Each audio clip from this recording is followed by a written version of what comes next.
matin. Alors après la diplomatie, littérature, Nicolas Caro ce matin, le livre du jour est un roman qui vous a beaucoup étonné. Oui, de Laurent Seyer. C'est chez Finitude, ça s'appelle « J'ai pas les mots ». Ça commence mal pour un roman, mais c'est le héros qui n'a pas la capacité de les prononcer, les mots. C'est Jérémy, 17 ans. Alors attention, il ne peut pas dire, mais il pense, il ressent. Il est enfermé en fait dans son corps, incapable de s'exprimer, il est handicapé mental.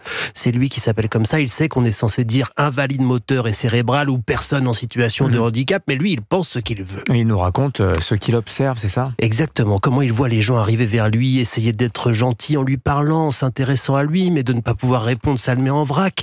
Alors il ne les regarde pas, il tente pourtant, il a beaucoup essayé de parler, il tend son cou, il se concentre pour articuler, mais ça ne donne qu'une espèce de grognement, impossible de s'exprimer. S'il s'énerve, il ne peut que cracher et plier les poignets, nul. En plus, on lui parle comme à un bébé, comme à un débile, dit-il.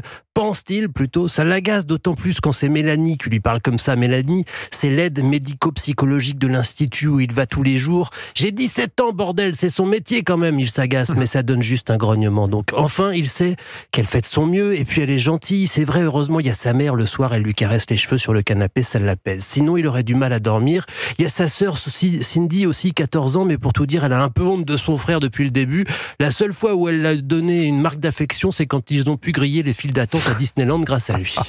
C'est son quotidien et c'est tout, ça aurait pu, et c'était déjà un tour de force parce que c'est très bien construit. Je ne connais pas Laurent Seyer, je ne sais pas comment il fait, mais il a réussi à trouver les mots justement de Jérémy, à construire un langage décalé. Je crois qu'il s'est beaucoup renseigné, il a beaucoup rencontré les professionnels concernés, mais ce ne sont pas que les états d'âme de Jérémy. De toute façon, un jour, il se rend compte que sa sœur se prête à un trafic étrange. Il la voit discuter et échanger des enveloppes dans le jardin avec un motard. Maintenant, on arrête de finasser, il faut absolument qu'il réussisse à prévenir ses parents, et on verra comment dans le roman. C'est un roman très beau, donc touchant, bouleversant donc, mais drôle aussi, et comme je vous disais, qui sonne étonnamment juste. J'ai pas les mots, signé Laurent Seyer, c'est chez Finitude. Merci beaucoup Nicolas Caro.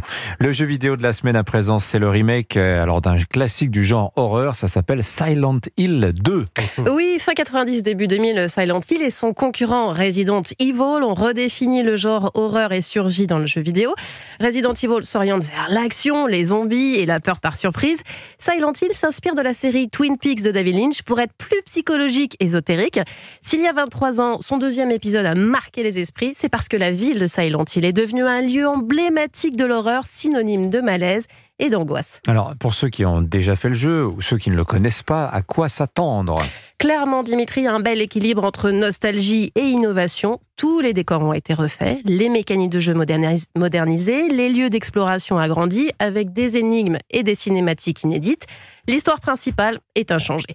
Nous incarnons James Sutherland, dans sa poche, une lettre de sa femme qui nous demande de la rejoindre à Silent Hill. Pourtant, elle est décédée il y a 3 ans. À peine arrivé à Silent Hill, on se sent perdu dans un brouillard constant. On parcourt ces rues désertes, on entend des bruits étranges, il y a des traces de sang. Les habitations sont délabrées, sombres et glauques. Tout est fait pour que la peur de l'inconnu nous tourmente. On trouve tout de même une lampe de poche et une radio qui émet des grésillements. Bon, moi je l'éteins direct, si la radio fait des bruits comme ça. Oui, en effet, c'est pas très rassurant parce qu'ils nous préviennent que des créatures monstrueuses approchent en rampant ou en nous sautant dessus. On s'accroche alors à cette planche de bois cloutée qu'on a trouvée pour les éliminer ou fuir. Quoi qu'il soit, ce n'est pas humain. Oh là. Et pourtant, des humains, on en croise quelques-uns, mais tous ont l'air d'être rongés par les traumatismes ou, là, pour nous narguer. Il y aurait de quoi perdre la raison. Pourtant, James reste plutôt calme. En fait, c'est à nous d'affronter l'enfer de Silent Hill, ses mystères, mais aussi la souffrance, les péchés et la culpabilité du héros. Silent Hill 2 Remake est disponible sur PS5. Voilà, moi et je reste caché derrière James, donc, qui a l'air beaucoup plus courageux que moi pour affronter ce genre. Mais c'est terrifiant ce genre de jeu. Comment ça marche ? Ça marche bien ? Ça se vend bien ? En 3 jours, ils en ont vendu 1 million. Ah oui. 1 million. Donc c'est vraiment, ils ont Et les films d'horreur marchent de plus en plus. Nicolas et il y a eu une adaptation. Client, j'ai l'impression. J'étais Resident Evil. Bah voilà, écoutez, c'est l'occasion de vous dire. Ils ressortent tous. Vous savez, la vague est à la nostalgie en ce moment.